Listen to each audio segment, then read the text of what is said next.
What if I'm not creative? What if I don't have great ideas for cool, unique vehicles? What if I don't like to build and it seems kind of boring or time consuming? Or I just don't want to deal with imagination, I want to play the dang game. These are all valid questions, and in this video, we'll tackle just that topic. Is Tears of the Kingdom for you, and can you get the most out of Tears of the Kingdom if you're not a creative, imaginative, builder-type player, if open-world shenanigans aren't your cup of tea? And I think it might surprise you in two ways. What's going on, everybody? It's Zach from SwitchForce. Alongside the gameplay and the tips and tricks, I wanted to put out a couple of discussion videos for Tears of the Kingdom. This game is absolutely massive, and it deserves a massive response, and so that's what I'm bringing your way. And I think these discussions are a different kind of take and twist on the content I can bring to you, and I hope you enjoy them. Hit that like button if you're enjoying Zelda. You're ready to enjoy Zelda. You hope you enjoy Zelda. I mean, you gotta be thinking about it if you're watching this video. And I saw this very interesting question posed, that because of all Nintendo's marketing, that this is the most explorative, imaginative, creative game ever. I mean, on the back of the box, where's my box? On the back of the box, it says, explore, create, discover. And they really have leaned hard into that idea that you can craft and create everything. Weapons, arrows, vehicles, platforms, solutions to puzzles. But what if that's not really your style? And what if you don't really enjoy that? I mean, there's a ton of YouTube videos with all sorts of crazy creations, and people obviously get into that. In fact, the developers of Tears of the Kingdom said that yes, they watched YouTube videos, and that truly did help inspire Tears of the Kingdom, and is partially responsible for the game that you're playing or about to play right now. All of the stuff that they built in Breath of the Wild, all those crazy vehicles and crazy shortcuts and crazy contraptions, were factored into Tears of the Kingdom. So what if that's not for you? I think there is a big void, right, for like traditional Zelda. I don't think it should be ignored. I don't think we should just sweep it under the rug. I think there are some people that really want traditional Zelda, and that means something very different than explore, create, discover. I mean, Breath of the Wild changed things up dramatically, but this is a step further. This is now about you building and creating like it's some sort of Banjo-Kazooie nuts and bolts. But I will say this to you. If you're not creative, if you're not imaginative, if you don't want to deal with it, you're going to have a bit of a rough start. I think at the Great Sky Island, the game really, really wants you to try out Ultra Hand, to try out Fuse, to try out Recall and Rewind, and to really get a good feel of like, if I put fans on this wing and I roll myself off this hill, I can sort of kind of awkwardly fly like maybe a penguin would fly. It's that difficult at the start, I think. But from there, you'll start to see even more complex creations and come across all sorts of parts. There's Zonai gumball machines that drop out different Zonai objects, springs and flame emitters and balloons and beam shooters, all sorts of things that can be used in this game to make masterful creations like it's a sandbox from another dimension. Truly, this game is blowing me away in how much you can create and how much you can affect the environment in the world and sort of manipulate and shortcut your way to different solutions. But here is the good part. If you're not creative, this game basically only requires that level of building in the shrines. There are a few instances within the game world itself where you will need to do some building, but the game almost always provides everything you need nearby, and it arranges it in a way that it's quite obvious. Basically, if you have a 0% creativity brain, if there's no part of you that has carpentry and building and schematics in your head, you're totally fine. Nintendo has put all the pieces in place so that you don't need to. The shrines are very contained, so I'm sure you can figure out the solutions there, because the pieces are limited. It's not like you can bring in your own Zonai objects into the shrines. You can only use the ones that are already there.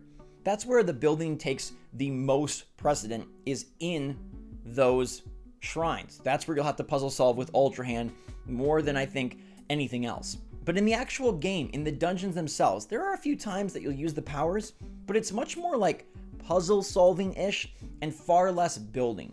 I think you could get through this entire game by building very, very, very little. If you do not want to tango with that side of Tears of the Kingdom, you really don't have to. And one could argue that this is a terrible thing.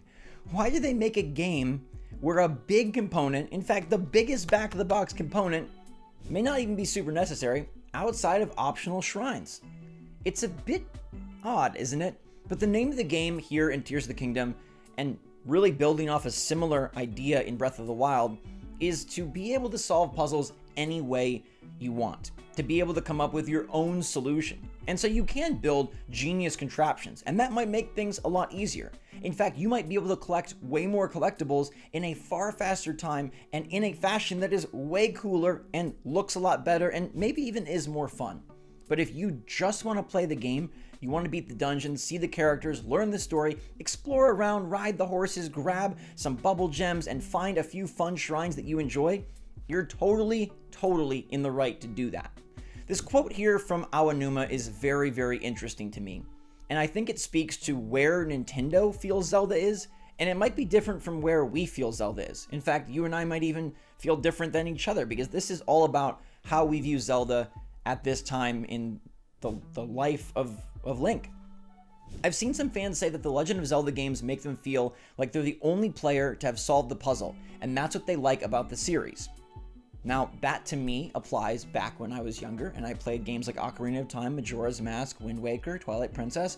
When you solve a big dungeon puzzle, you feel like a G. You feel really cool and you feel really good because it's a hard, nifty solution, but once you crack the code, you're in. It's very escape room-esque in that way that it makes you feel kind of like a super genius. You have this puzzle box before you in the shape of a dungeon, and you're able to work out based on your arsenal, your tools, and what you know about the world.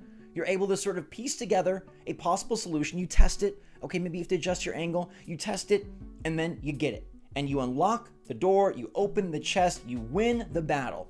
It feels very good. Aonuma goes on to say, I think letting players come up with their own solutions to puzzles gives them a stronger sense of being the only one to have figured them out than if we got them to use predefined solutions. In a sense, this is something unique to the Legend of Zelda series, and I think it's something that's brought out even more in this title. Aonuma is basically explaining the rift between traditional Zelda design, where there was one solution, and modern Breath of the Wild, and now even more so Tears of the Kingdom design, and he agrees, saying it's brought out even more in this game. Players come up with their own solutions. That is a really bold goal. Being able to create a world where there's multiple possibilities and you can dabble in systems or not dabble in systems, you can just ascend your way or you can build your way, you have variety and you have options. That takes a lot from a development standpoint. And I do think it allows players to have great water cooler moments where they can say, oh my gosh, I did it this way and you did it that way, and we all did it kind of the way that we like best, our playstyle. If you're not a creative builder person, just ditch the building and use ascend and climb and build your stamina meter and get great armor and make it work that way. If you are someone who likes to really tinker, then you can build huge contraptions and probably catapult yourself to the top of the mountain far faster than I can climb. But what's lost here is that the game then is kind of watered down. Now, they would say it's actually spiced up because there's so many solutions, but I totally understand the ideology that it's watered down. And there are times where I feel both ways. There's times where I have a creative solution, I build something nifty, and I'm like, dang, I can't believe the game can do this. And then there's times where I see, oh my gosh, I can use a balloon, a flame emitter, I can climb it. There are so many options here. It's not so much about solving it, it's about how do I get to the end. And I think that this Zelda is much more about the journey than the destination. And that's a really interesting thought in terms of game development. I think I'm mostly a destination gamer, as I typically do not enjoy games where you have to build things, come up with quirky solutions. I want to know if I'm doing something right. I want to feel smart. I want to beat what the developer intended for me to beat. And I want those set piece moments, those big reveals, those opportunities to say, yes, I conquered this puzzle and I did it on my own. But not on my own like I made up the solution, because then it sort of feels like I'm circumventing the system. Like maybe I'm bypassing what the developers intended. Though I will say Tears of the Kingdom, more than any other title, has made me a detour happy guy. I love being like, oh my gosh, what's over there? And what's over there? And I'm climbing, but wait, I'll go do this. And if I build this just right, I could use it for this. Actually, I don't even need to build it, but it would be fun to build this vehicle and see what it does. Like, this game is all about sporadic ADD gaming. And I think that fits very well into a 2023 society where so many games are very open-ended and very much encourage a communal type play. Now, there's no co-op in this game, but it sort of becomes that because we're all sharing our experiences. We're watching TikToks and YouTube shorts and YouTube videos, and Aonuma has said something himself that I think fits perfectly. He says, "I've played this game from start to finish about 20 times. Wow. And I can say that it's more fun with detours, even more so than in the previous game. When testing the game, I sometimes needed to rush ahead to clear the story, but later on, as I started to go off on side paths, I realized it's a whole different game. Some discoveries made me think, wow, you can even do this at this point in the game." And that right there is kind of either what you love or what you hate about this new era of Zelda. Wow, you can even do this at this point in the game. Because believe you me, back in Twilight Princess or Ocarina, back in Skyward Sword, there were things that you just could not do until you acquired certain items, made certain progress. You play Link to the Past, there's options and things that you cannot even attempt until you're at a certain point. And Tears of the Kingdom really circumvents that and really washes that rule set away and creates one its own. One that's free-flowing, and I was blown away by how many things you can acquire extra early in this game that really should be saved for later.